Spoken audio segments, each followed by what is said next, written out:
Almost हमारी application यहाँ पर कंप्लीट हो चुकी है। बस हमको अभी क्या करना है, थोड़ा सा एनिमेशन और कुछ इफेक्ट्स इसके अंदर ऐड करने हैं और साथ ही में इसको रिस्पॉन्सिव भी बनाना है और सर्वर भी अभी हमको क्रिएट करना है। तो अभी हम क्या करेंगे, यहाँ पर इन लिंक्स को एक्टिव बना देंगे, यानी जैसे मैं इस पर क्लिक करता हूँ तो हमको उस पेज पे या फिर उस सेक्शन के ऊपर ये हमको रिडायरेक्ट करना चाहिए और साथ ही में एक्टिव की स्टेट भी हमको टारगेट करना है। और हम क्या कर सकते हैं, जैसे यहाँ पर हम नीचे स्क्रॉल करेंगे तो एक बटन हम यहाँ पर ऐड कर सकते हैं, जिस पर जैसे हम क्लिक करेंगे तो हम टॉप पर स्क्रॉल हो जाएंगे। तो ये फंक्शनैलिटी भी हम ऐड कर सकते हैं। तो मैनुअल आपको इसमें ज्यादा काम करने की जरूरत नहीं है। इसके लिए बहुत से पैकेजेस आपको मिल जाएंगे, आप सिंपली उनको इंस्टॉल करिए और थोड़ा सा कॉन्फ़िगरेशन के बाद ये फंक्शनैलिटी आपकी एप्लीकेशन में एनेबल हो जाएंगी। जैसे कि मैं आपको बताता हूँ, पहले स्क्रॉल टू टॉप का फीचर कैसे हम एनेबल कर सकते हैं। तो उसके लिए आपको जाना है npm JS पे। सो आप सर्च करिए npmjs.com और यहाँ पे हम सर्च करेंगे react dash scroll to dash top। तो ये आपको सर्च करना है, सजेशन भी आपको मिल जाता है, so don't worry. First link आपको मिलेगा, इस पर आपको क्लिक करना है और सर्च कर देना है। तो सर्च करेंगे तो एग्जैक्ट मैच मिलेगा, इस पर क्लिक करिए। अब इस लाइब्रेरी को आपको कैसे यूज करना है, थोड़ा सा नीचे स्क्रॉल करिए तो आपको सारा डॉक्यूमेंटेशन यहाँ पर मिल जाएगा। क्या क्या प्रॉपर्टीज इसके अंदर है, जैसे कि स्मूथ स्क्रॉलिंग, टॉप इफेक्ट, फिर इसका कलर, फिर इसके अंदर जो एसवीजी पाथ है उसको भी आप चेंज कर सकते हैं। अगर आपको ये कंपोनेंट नहीं पता कैसे काम करता है तो चलिए हम क्या करेंगे, सबसे पहले इसको इंस्टॉल कर लेंगे। इस कमांड को आपको कॉपी करना है। कॉपी करने के बाद आएंगे विजुअल स्टूडियो कोड में और मैं यहाँ से न्यू टर्मिनल ओपन करता हूँ। एक टर्मिनल में हमारे पास एप्लीकेशन रन है, तो अभी हम क्या करेंगे, दूसरे टर्मिनल में सबसे पहले क्लाइंट डायरेक्टरी के अंदर स्विच हो जाएंगे, cd क्लाइंट, और इसके अंदर इसको पेस्ट कर देंगे npm i react dash scroll dash to dash top। इतना लिख के एंटर प्रेस करिए तो ये पैकेज आपकी रिएक्ट की एप्लीकेशन में इंस्टॉल होना स्टार्ट हो जाएगा। छोटा सा पैकेज है, ज्यादा टाइम नहीं लेगा, देख सकते हैं आप। फटाफट ये पैकेज डाउनलोड हो गया। अब टर्मिनल को क्लोज कर देते हैं। अब आप इसको कैसे यूज करेंगे, तो सिंपली आपको डॉक्यूमेंटेशन को फॉलो करना है। सबसे पहले हमको क्या करना है, इसका इंपोर्ट ऐड करना है। इस इंपोर्ट स्टेटमेंट को आप कॉपी करेंगे। कॉपी करने के बाद app.js में यहाँ पे इसको नीचे पेस्ट कर देंगे और सबसे लास्ट में हम क्या करेंगे, इस बटन को क्रिएट करेंगे। तो वापस चलते हैं डॉक्यूमेंटेशन में और यहाँ पे देखिए स्क्रॉल टू टॉप और स्मूथ है ना, तो इसको हम कॉपी कर लेंगे। कॉपी करने के बाद आपको जाना है वापस app.js में, फुटर के बाद में इसको ऐड कर देंगे, पेस्ट। सेव करके एक बार देख लेते हैं कैसा इफेक्ट हमको देखने मिलता है। चलते वापस ब्राउजर में, ये रही हमारी एप्लीकेशन। अब जैसे स्क्रॉल करूंगा तो देखिए यहाँ पर कुछ बटन आ गया। मैनुअल हमको क्रिएट करने की जरूरत नहीं पड़ी, ऑटोमेटिकली उस लाइब्रेरी ने, यानी रिएक्ट स्क्रॉल टू टॉप, ये लाइब्रेरी ने हमको ये बटन ऑटोमेटिकली जो है क्रिएट करके दे दिया। अब इसको आप जो है कस्टमाइज भी कर सकते हैं। तो कस्टमाइज के लिए आप डायरेक्टली इसके अंदर जो है स्टाइल लिख के इसको टारगेट कर सकते हैं, यानी जो CSS को हम टारगेट करते हैं ना नॉर्मली स्टाइल में, सेम उसी तरीके से आप इसको टारगेट कर सकते हैं। जैसे कि इसमें बैकग्राउंड कलर आप चेंज कर देंगे, मैं यहाँ पर चेंज कर लेता हूँ उसको बैकग्राउंड, और कलर को डायरेक्ट टारगेट कर लेता हूँ, तो बैकग्राउंड कलर। और इसमें जो हमारा फॉन्ट का कलर है, तो ये बटन का कलर जो है ना, उससे हम इसको रिप्लेस कर देंगे। तो यहाँ पे मैं लिखता हूँ #1e1e2c। तो हैश कलर मैंने ऐड कर दिया। उसके साथ में आप इसका जो है बॉर्डर रेडियस भी चेंज कर सकते हैं। अभी कैसे दिख रहा है, यहाँ पर बॉक्स शेप में आ रहा है ना, तो थोड़ा सा उसको राउंडेड कर देंगे। तो उसके लिए आपको क्या करना है, यहाँ पर बॉर्डर रेडियस को टारगेट करना है, बॉर्डर रेडियस, और इसको कर देंगे आई थिंक 80 पिक्सल इनफ है। तो आप यहाँ पे लिख सकते हैं और मेक श्योर इसको स्ट्रिंग में ऐड करिए 80 पिक्सल, सेव। और ये स्मूथ का मतलब क्या है कि टॉप पे जाने का इफेक्ट हमको स्मूथली दिखेगा, इसमें कोई ज्यादा इफेक्ट हमको देखने नहीं मिलता है, नॉर्मल सा स्मूथ इफेक्ट रहेगा। तो चलिए चलते वापस ब्राउजर में और 4 कलर भी चेंज कर लेंगे इसका, ठीक है ना। बैकग्राउंड कलर तो हमने चेंज कर लिया, इसका 4 कलर चेंज कर लेंगे और उसमें हम क्या कर सकते हैं, बटन वाला कलर ऐड कर देंगे। सो उसके लिए आपको इसमें ऐड करना है। और 4 कलर ऐसे नहीं, इसमें एक डायरेक्ट प्रॉपर्टी मिलती है, एक बार चेक कर लेते हैं हम। इसमें डॉक्यूमेंटेशन में बताया था ना, नीचे स्क्रॉल करते हैं, यहाँ पर देखिए कलर की प्रॉपर्टी है अपने पास, तो डायरेक्टली हम कलर असाइन कर सकते हैं। तो स्टाइल के अंदर लिखने की जरूरत नहीं है, जैसे स्मूथ लिखा हुआ है उसके बाद में कलर प्रॉपर्टी को हम डायरेक्ट टारगेट कर सकते हैं। और उसके अंदर हम क्या करेंगे, यहाँ पर कलर का कोड लिख लेंगे। सो यहाँ पे मैं लिखता हूँ #F2 9F67। सेव कर लेते हैं इसको, चलते हैं वापस ब्राउजर में। ये रहा हमारा वेबसाइट। तो देखिए कुछ इस तरीके से अभी ये स्क्रॉल टू टॉप इफेक्ट हमको देखने मिलेगा और इस पे कर्सर पॉइंटर भी आ रहा है, बाय डिफॉल्ट आ रहा है। इसमें मैनुअली आपको कर्सर लिखने की जरूरत नहीं है। अब जैसे इस पर क्लिक करूंगा तो देखिए टॉप पे मैं रिडायरेक्ट हो गया। अब जैसे नीचे स्क्रॉल करता हूँ, मान लीजिए मैं वर्क वाले सेक्शन पर हूँ, तो इस पर जैसे क्लिक करूंगा तो देखिए मैं ऑटोमेटिकली होम पर आ गया। और जैसे हम होम पे रहेंगे तो ये बटन शो नहीं करेगा। अब थोड़ा सा स्क्रॉल करेंगे तो देखिए बटन आ गया। तो ये काफी यूजफुल फीचर है और काफी वेबसाइट्स में या फिर एप्लीकेशन में आपने देखा होगा स्क्रॉल टू टॉप इफेक्ट। तो यहाँ पर ये हमने सक्सेसफुली हमारी एप्लीकेशन में एनेबल कर दिया। आप चाहें तो कोई भी प्रोजेक्ट में इसका यूज कर सकते हैं। जैसे इस पर क्लिक करेंगे तो ऑटोमेटिकली हम टॉप पे स्क्रॉल हो जाएंगे। अब हम क्या करेंगे, मेन्यूज पर काम करेंगे, यानी जैसे इस पर क्लिक हो तो हमको उस सेक्शन पर यहाँ पर रिडायरेक्ट करना चाहिए। तो उसके लिए आप रिएक्ट राउटर डॉम का भी यूज कर सकते हैं, या फिर एक और पैकेज आता है, मैं यहाँ पे आपको बता देता हूँ। npm.js पे ही आपको सर्च करना है। इसके लिए आप लिखेंगे react डैश scroll, इतना लिख के आप सर्च करिए, एग्जैक्ट मैच आपको मिल जाएगा। देख सकते हैं आप, फर्स्ट लिंक मिलेगा आपको रिएक्ट स्क्रॉल।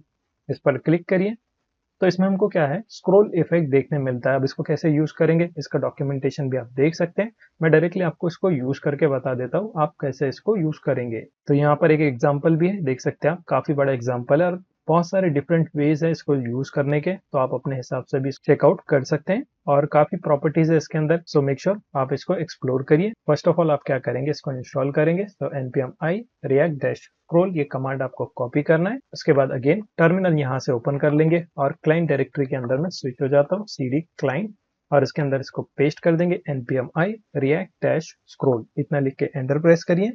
तो ये पैकेज आपके रिएक्ट के एप्लीकेशन में इंस्टॉल होना स्टार्ट हो जाएगा। छोटा पैकेज है, देख सकते हैं ये डाउनलोड हो चुका है। अब इसको मैं टर्मिनेट कर देता हूँ। अब इसको कैसे यूज करेंगे, तो इसके लिए आपको क्या करना है, मेन्यू वाले कंपोनेंट को ओपन करना है।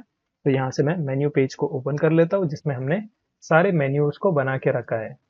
और ये एक्स्ट्रा आइकन है ना, येलो लाइन शो कर रहा है, मतलब इसको हमने डिफाइन किया पर कहीं पर यूज नहीं किया। तो यहाँ पे अब हम क्या करेंगे, सबसे पहले इंपोर्ट करेंगे लिंक को, क्योंकि अगर आप इसका एग्जाम्पल देखेंगे तो यहाँ पर भी लिंक का इस्तेमाल है। देख सकते हैं आप, इसने इसको एक वेरिएबल के अंदर भी स्टोर करके रखा है। तो मैं बताऊंगा सिंपल वे कैसा है। नीचे स्क्रॉल करिए, देखिए यहाँ पर लिंक कंटेनर की तरह, यानी जैसे डिव आप यूज करते हैं ना, उसी तरीके से आप एज अ लिंक भी जो है यूज कर सकते हैं। और इसके अंदर काफी सारे और प्रॉपर्टीज आपको देखने मिलते हैं, तो हम डायरेक्टली यूज कर लेंगे। सबसे पहले इसका इंपोर्ट स्टेटमेंट कॉपी कर लेते हैं।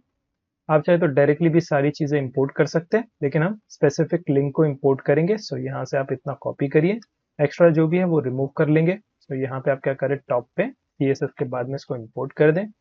अभी सेव करेंगे तो काफी सारी चीजें इसमें हमको देखने मिलेंगी, जैसे कि बटन, एलिमेंट, इवेंट्स। तो ये सारी चीजें आप रिमूव कर लें, इसकी जरूरत नहीं है। सिंपली अभी हमको लिंक चाहिए, import link from react scroll.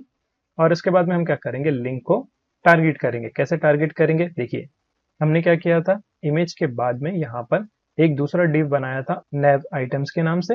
अब ये मेन कंटेनर है जिसमें हमारे सारे मेन्यूज है। कौन से, ये जो साइड बार में मेन्यूज है, तो ये सारे इसके अंदर है। और इसके अंदर एक सिंगल क्लास है हमारे पास nav आइटम की। तो ये बूटस्ट्रैप की क्लास है जिसमें हम मेन्यूज को क्रिएट करते हैं। उसके बाद में हमारे पास है nav लिंक। तो इस nav लिंक के अंदर हम क्या करेंगे, एक और लिंक टैग बनाएंगे, जो ऊपर हमने भी इंपोर्ट किया ना लिंक। तो इसको कस्टम HTML एलिमेंट की तरह आपको ट्रीट करना है, लिंक ओपनिंग और क्लोजिंग टैग। और इसके बीच में हम क्या करेंगे, हमारा आइकन और जो भी टेक्स्ट है उसको कट करके इस लिंक के अंदर पेस्ट कर देंगे। और इस लिंक के अंदर हमको क्या करना है, टू की प्रॉपर्टी ऐड कर देना है। अब इसके अंदर आप जो है पाथ दे सकते हैं, तो स्लैश लगाने की जरूरत नहीं है, क्योंकि हम क्या करेंगे, यहाँ पर डिव को टारगेट करेंगे। क्योंकि जितना भी सेक्शन है ना, वो कोई सेपरेट नहीं है, हमारे पास एक ही पेज के अंदर है। यानी हम कोई भी यूआरएल पे रिडायरेक्ट नहीं हो रहे, सेम यूआरएल पेज पे हम, बस हमारा सेक्शन यहाँ पर चेंज होने वाला है। तो उसके लिए हम क्या करेंगे, हर सेक्शन को एक स्पेसिफिक आईडी देंगे और उस आईडी के बेस पे फिर इसको रिडायरेक्ट कराएंगे। मान लीजिए होम है तो इसकी आईडी रहेंगी होम, अबाउट में अबाउट की आईडी, एजुकेशन में एजुकेशन की आईडी। तो इसी तरीके से सभी में हम एक स्पेसिफिक आईडी दे देंगे डिव को। तो कैसे करेंगे, देखिए आप साथ ही में आईडी भी देते चले तो आपको ज्यादा बेटर यहाँ पर समझ में आएगा। जैसे कि ये होम के लिए है, तो आप क्या कर सकते हैं, होम पेज को ओपन करिए। यहाँ पे मैंने होम पेज को ओपन कर लिया। अब ये हमारा मेन डिव है, यानी स्टार्ट में ये डिव ओपन हो रहा है।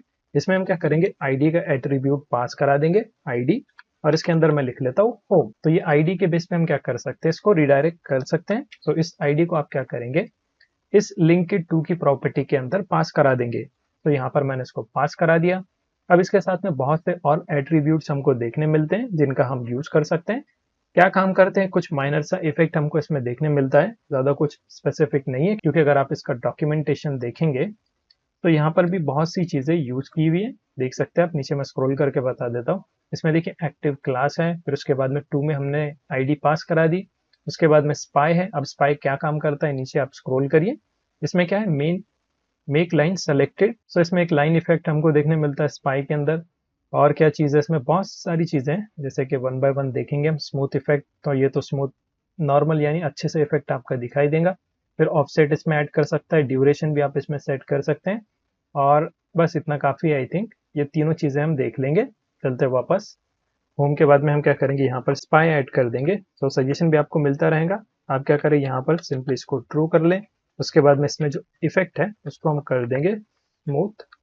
स्मूथ को करना है ट्रू, ताकि हमको कोई भी बीच में जो है, कोई भी ग्लिच बीच में देखने ना मिले। और इसमें हमने ऑफसेट देखा था, तो ऑफसेट हम कर देंगे -100।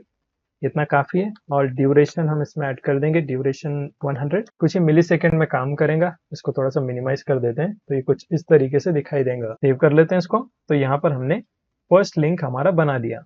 अब सेम चीज आपको क्या करना है, हर एक मेन्यू में ऐड करना है। अब जो जो मेन्यू में आप ऐड करेंगे तो उसकी आईडी भी आपको चेंज करना है। जैसे कि अब सेकंड वाले में हम टारगेट करेंगे। सो मैं क्या करता हूँ, सिंपली जो टू की प्रॉपर्टी है ना, पूरी कॉपी कर लेता हूँ, बार बार लिखने की जरूरत नहीं पड़ेगी। सो इस लिंक के अंदर हम क्या करेंगे, अगेन लिंक टैग ऐड कर देंगे, link opening and closing tag. और यहाँ पर सारी एट्रीब्यूट्स यहाँ पर पास करा देंगे, पेस्ट। और ये आइकॉन और अबाउट का टेक्स्ट यहाँ से कट करके इस लिंक के अंदर हम इसको ऐड कर देंगे, पेस्ट। सेव कर लेते हैं इसको। सेव करने के बाद हम अबाउट पेज को ओपन करेंगे। और इस अबाउट में जो मेन कंटेनर है, जैसे कि यहाँ पर मेन है, देखिए अबाउट के नाम से, तो इसके आगे हम आईडी पास करा देंगे और इसमें लिख लेंगे हम अबाउट। सेव कर लेते हैं इसको। चलते वापस ब्राउजर में, दो है हमारे पास अभी, तो इसको चेक कर लेंगे कैसा दिख रहा है। चलते ब्राउजर पर और इसको रिफ्रेश कर लें एक बार। तो देखिए कुछ इस तरीके से रहेगा। अभी ये होम है, मैं अबाउट पर क्लिक करता हूँ। ओके, कोई इफेक्ट तो अभी देखने नहीं मिला है, हमने इसकी वैल्यू चेंज नहीं की मेन्यू के अंदर। ये स्टिल होम है ना, सो इसको मैं कर देता हूँ अबाउट। सेव। चेक करते हैं एक बार। चलते हैं वापस। अभी हम होम पे, अब अबाउट पे क्लिक करूंगा तो देखिए अबाउट का कंटेनर यहाँ पर हाईलाइट होके आ रहा है। सेम इसी तरीके से हम क्या कर सकते हैं, और इसको मॉडिफाई कर सकते हैं। और ये एक्टिव की क्लास पे भी हमको अभी काम करना है, तो थोड़ी देर में हम उस पर भी काम करेंगे। चलते वापस, सारे मेन्यूज को वन बाय वन हमको चेंज करना है। अब नेक्स्ट है हमारे पास एजुकेशन। तो मैं क्या करता हूँ, फटाक से सारे मेन्यूज को चेंज कर देता हूँ और फिर आपको बताता हूँ। मेक श्योर आप भी स्टेप बाय स्टेप सभी को फॉलो करें। और अगर आपको कुछ भी दिक्कत आता है, सोर्स कोड की लिंक आपको डिस्क्रिप्शन में मिलेंगी, सो वहां से आप अपने कोड को जरूर कंपेयर करें। मैं फटाक से इसको कर लेता हूँ कंप्लीट।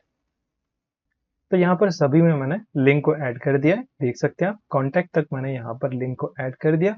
और लास्ट वाले कॉन्टैक्ट में मैंने आईडी भी ऐड कर दिया। आई होप आप भी सेम चीजें जो है हर कंपोनेंट में, यानी जितने भी आप पेजेस क्रिएट करेंगे तो वहां पर इसको ऐड करिए। तो चलते हैं अब वापस ब्राउजर में और इसको टेस्ट कर लेंगे। अभी होम पर हूँ, अब अबाउट पर क्लिक करूंगा तो देखिए अबाउट पेज यहाँ पर आ रहा है बराबर से, यानी सेक्शन आ रहा है बराबर से, क्योंकि हम एक ही यूआरएल यूज कर रहे हैं। अगर राउट्स रहेगा तो फिर यहाँ पे वो राउट्स भी हाईलाइट होगा। फिर उसके बाद में एजुकेशन है, सो एजुकेशन डिटेल्स भी बराबर से शो हो रहा है। टेक्स्ट टैग पर क्लिक करेंगे तो देखिए टेक्स्ट टैग आ रहा है बराबर से। प्रोजेक्ट पर क्लिक करेंगे तो सारे प्रोजेक्ट्स आ रहे हैं यहाँ पर। वर्क एक्सपीरियंस, उसके बाद में कॉन्टैक्ट, तो सारी चीजें सही से यहाँ पर आ रही है। और अगर आप ऊपर नीचे स्क्रॉल करेंगे ना, तभी भी जो है यहाँ पर ये ऑटोमेटिकली सेलेक्ट होता रहेगा। मान लीजिए मैं टॉप पे जाता हूँ, तो देखिए ऑटोमेटिकली यहाँ पर होम की क्लास एक्टिव हो गई।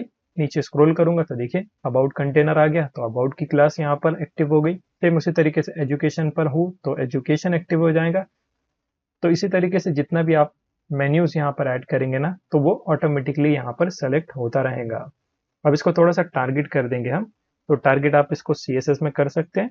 मेन्यू के लिए हमने अलग से CSS बनाई थी ना, तो उसको डायरेक्टली हम टारगेट कर लेंगे। स्टार्ट में हमने इंपोर्ट किया था ना। अच्छा, ये मेन्यू नहीं है, ये है मेन्यू पेज।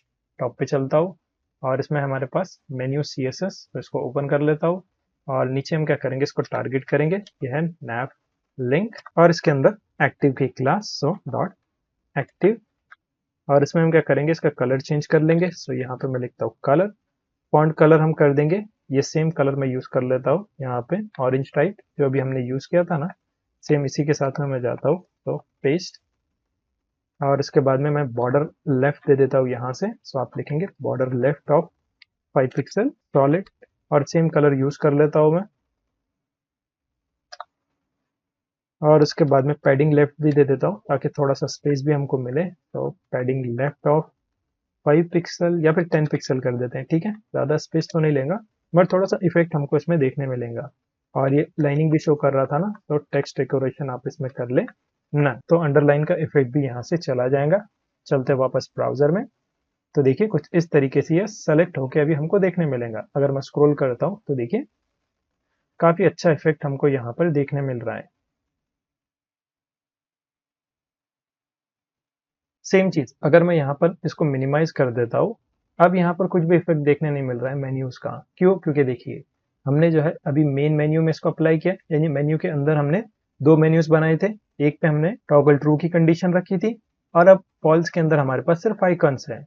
तो सेम चीज आपको क्या करना है, यहाँ पे भी अप्लाई करना है। कैसे करेंगे? अब ऑलरेडी आपने ऊपर तो बना के रखा है ना, तो यहीं से इसको कॉपी पेस्ट कर सकते हैं। इस लिंक को कॉपी करिए, कॉपी करने के बाद नीचे आइए वापस, वन बाय वन भी आप कर सकते हैं, कोई दिक्कत नहीं है।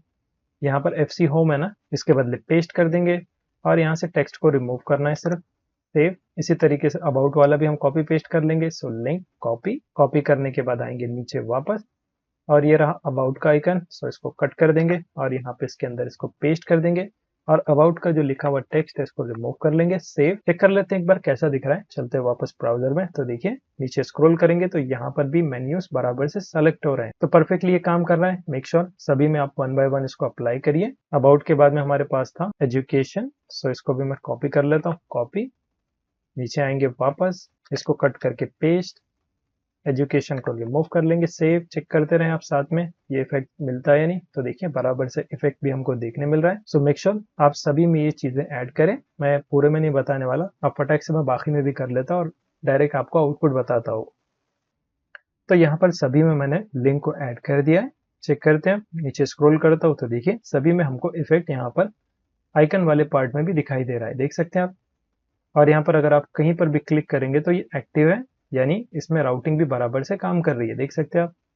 तो परफेक्टली हमने यहाँ पर स्क्रॉल टू टॉप और फिर लिंक्स पे भी काम कर लिया है। अब नेक्स्ट हम क्या करेंगे, यहाँ पर लाइट और डार्क थीम ऐड कर देंगे इसके अंदर, ताकि ये थोड़ा सा मॉडर्न फीचर है, हर कोई ना कोई आपको पोर्टफोलियो में देखने मिलता है। तो हम भी क्या करेंगे, इसमें ऐड कर देंगे लाइट और डार्क इफेक्ट। अगर आपको स्किप करना है ये पार्ट तो आप नीचे कमेंट कर सकते हैं। देखते हैं फिर नेक्स्ट हम सर्वर पे भी काम कर सकते हैं।